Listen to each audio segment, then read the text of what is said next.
15ویں صدی کی عظیم علمی اور روحانی شخصیت شیخ طریقت امیر اہل سنت حضرت علامہ مولانا ابو بلال محمد الیاس عطار قادری رضوی دامت برکاتہم العالیہ ایسے عالم دین ہیں جن کی اسلامی خدمات کا ایک زمانہ معترف ہے۔ آپ کے بیانات، تالیفات، مکتوبات اور مدنی مذاکرات کے ذریعے لاکھوں افراد کی زندگی میں مدنی انقلاب برپا ہوا اور ہو رہا ہے۔ آپ کا انداز بیان بے حد سادہ اور عام فہم اور سمجھانے کا طریقہ ایسا ہمدردانہ ہوتا ہے کہ سننے والے کے دل میں تاثیر کا تیر بن کر پیوست ہو جاتا ہے۔ بسا اوقات مدنی مذاکرات میں امیر اہل سنت سے عقائد و اعمال، شریعت و طریقت، تاریخ و سیرت وغیرہ جیسے مختلف موضوعات پر سوالات کیے جاتے ہیں اور آپ ان کے حکمت بھرے جوابات ارشاد فرماتے ہیں۔ دعوت اسلامی کا اشاعتی ادارہ مکتبۃ المدینہ مختلف مواقع کے مناظر اور آواز کی مکسنگ کے ساتھ آپ کے اس مدنی مذاکرے کی VCD بنام اجتماعی عبادت و دعا کے فوائد شائع کرنے کی سعادت حاصل کر رہا ہے۔ اول تا آخر ملاحظہ فرمائیے، انشاءاللہ عز و جل معلومات اور اصلاح کے مدنی پھول چننے کو ملیں گے۔ صلو علی الحبیب صلی اللہ تعالی علی محمد۔ الحمدللہ رب العالمین والصلاة والسلام علی سید المرسلین، اما بعد فاعوذ باللہ من الشیطان الرجیم، بسم اللہ الرحمن الرحیم، الصلاة والسلام علیک یا رسول اللہ وعلی آلک واصحابک یا حبیب اللہ، الصلاة والسلام علیک یا نبی اللہ وعلی آلک واصحابک یا نور اللہ۔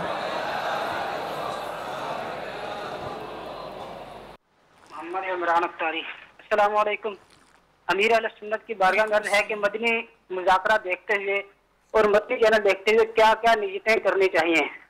پیارے باپا جان میرے لیے اور گھر کے لیے ڈھیروں ڈھیر دعائیں عطا فرما دیجیے، جزاک اللہ خیرہ۔ اب میں بابا اگر اجازت ہو تو اس میں کچھ پلس کرو کہ مدنی مذاکرہ ہی نہیں، مدنی چینل دیکھتے ہوئے بھی نیتیں کیا کیا ہونی چاہیے۔ اس وقت ہمارے قوموں میں 42 مقامات پر 30 دن کا اعتکاف ہو رہا ہے بابا۔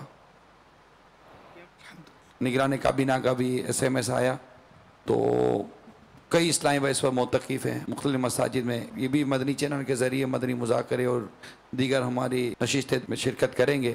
کیا کیا نیتیں کریں؟ ماشاءاللہ، تو سب سے اول نیت جو ہے نا وہ تو ہو رضا الہی، اللہ کی رضا پانے کی نیت کریں، اور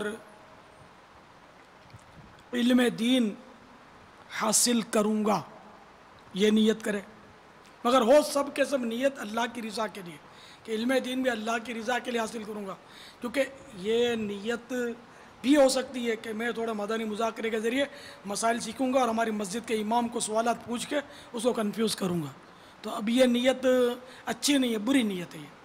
تو بری نیت جیسی بری ہوگی ویسے اس کی ہلاکت خیزی میں اضافہ ہوگا جتنی بری ہوگی، تو اچھی اچھی نیتیں ہوں تو ثواب ملے گا۔ اسی طرح سیدنا انس بن مالک رضی اللہ تعالیٰ عنہ کہ اس ارشاد قید العلم بالکتابہ، یعنی علم کو لکھ کر قید کر لو، پر عمل کرتے ہوئے، بلکہ حدیثوں میں بھی اس طرح کے مضامین موجود ہیں۔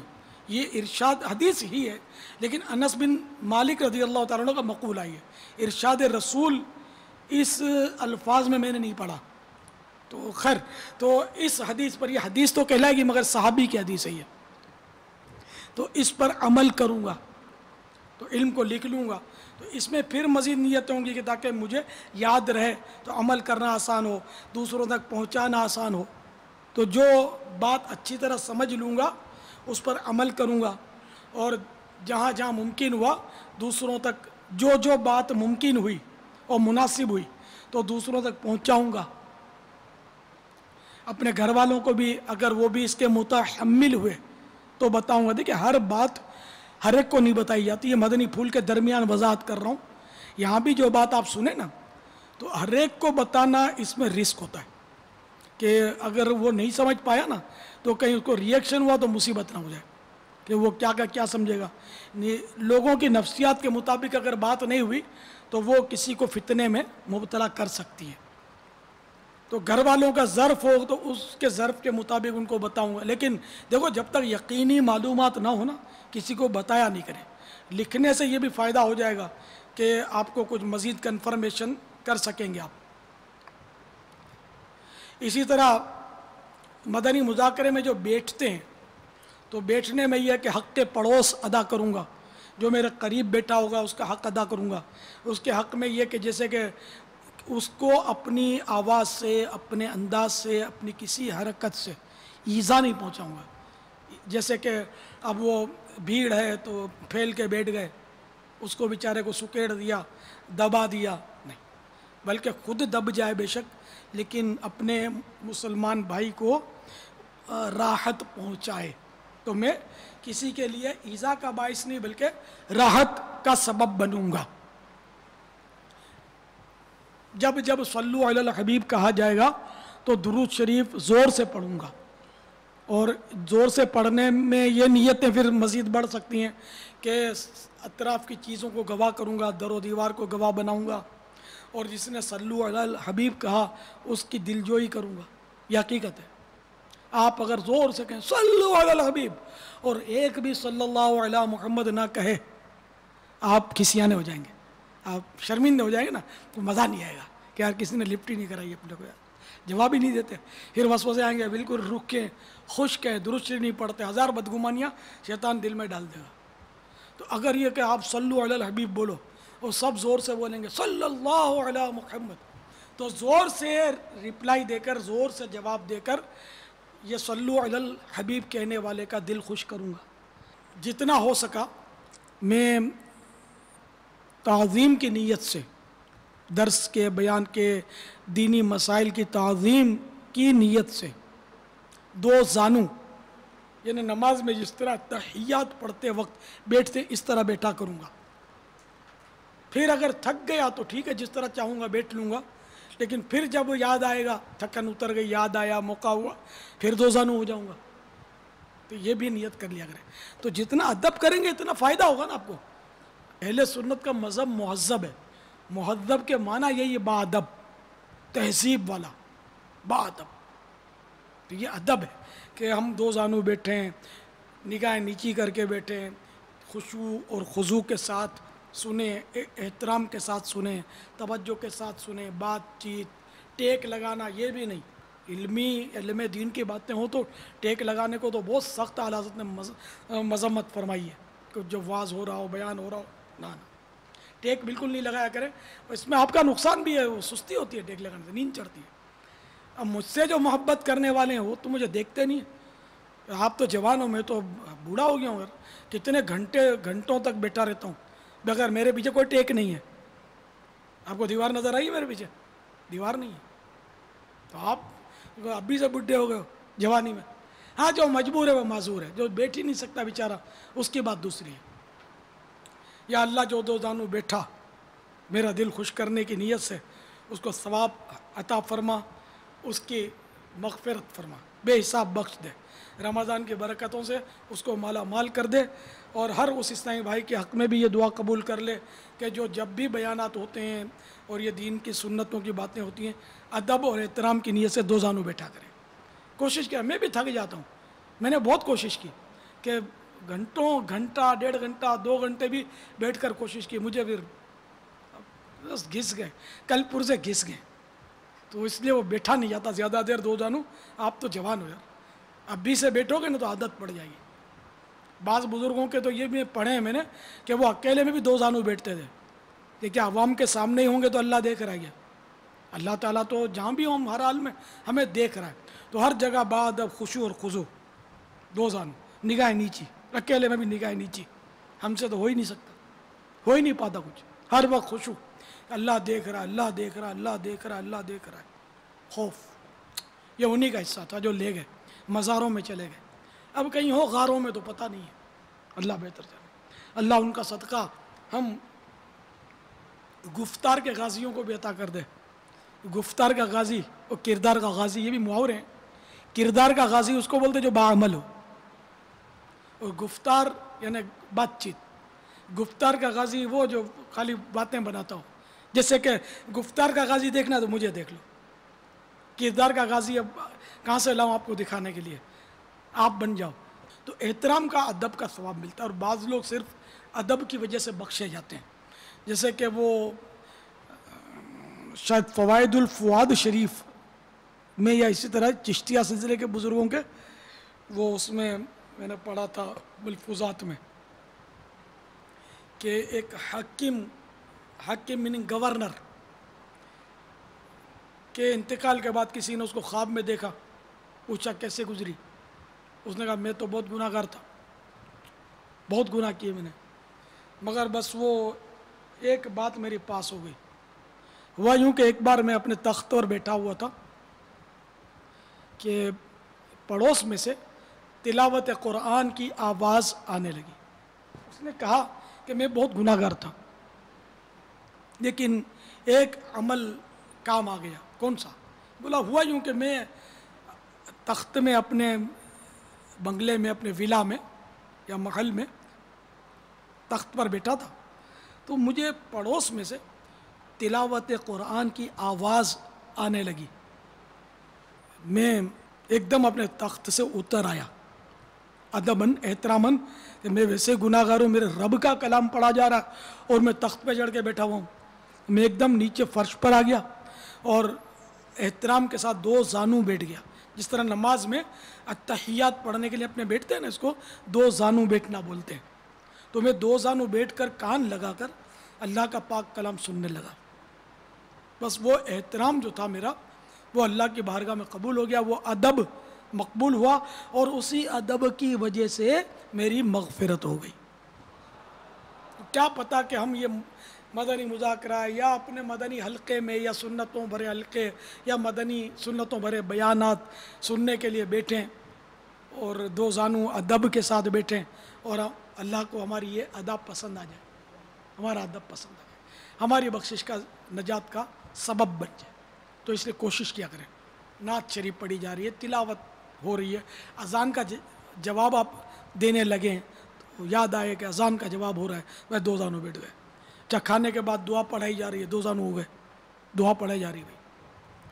تو اسی طرح اذان کے دوران بھی احترام تو وہ تو ضروری ہے. خیر، اچھا، اس پر مجھے ایک بات یاد آ رہی ہے کہ ایک بار میں کہیں دوسرے ملک میں تھا، تو پڑوس میں کوئی بزرگ تھے، کوئی پتہ چلا وہ آ رہے ہیں، فجر کا وقت تھا وہ، تو انہوں نے آنے میں کچھ دیر لگائی، اوپر کی منزل پر تھے، دیر لگائی. پھر انہوں نے جو خلاصہ کیا مجھے بڑا پسند آیا. انہوں نے کہا کہ وہ دراصل اذان کی آوازیں آ رہی تھیں اور مجھے پیشاب کرنی تھی، وضو کرنا تھا، تو اس لیے میں رکا رہا کہ میں اذان کے دوران پیشاب کرنے کیسے جاؤں. اللہ کا نام وہ پیشاب خانے میں وہ بے پردگی کی حالت میں سنوں، تو اس لیے مجھے دیر ہو گئی اور میں آپ کے پاس لیٹ پہنچا. تو اذان کے دوران استنجا خانے میں جانا تو ویسے ہی اس کے بھی مسائل ہیں، تو اس لیے معتکفین کو بھی بہت ضرورت پڑے گی، مجبوریاں ہوں گی، جماعت تیار ہے، کرے کیا، لائن لگی ہوئی ہے استنجا خانے پر. تو اذان کے دوران جانا تو نہیں مناسب، تو اس کی صورت یہی ہے کہ پہلے سے وضو کر لے، استنجا پہلے سے کر لے اور وضو اپنا باقی رکھے. یہ نہ ہو کہ بھئی این ٹائم پر اٹھے، درود شریف شروع ہوا تو اب اٹھے اور بھاگ کے استنجا خانے پر گئے اور آپ اندر جا کے بیٹھ گئے معاذ اللہ، اور اذان شروع ہے، آپ کے کانوں میں آواز آ رہی ہے. تو اس لیے وہ اب ٹھیک ہے، لوگ جو کر رہے ہیں آپ اس کے مکلف نہیں ہیں، جو کر رہے ہیں وہ اپنا کریں گے جیسا کرنا، ٹھیک ہے، اپنا جس کا احترام کا ذہن بنتا ہے ادب کا، تو وہ خود کوشش کرے اور جتنا ہو سکے ادب کریں. اذان کے دوران میری الحمدللہ برسوں سے عادت ہے، برس سے کہ اذان کے دوران الحمدللہ میں پیشاب کرنے نہیں جاتا.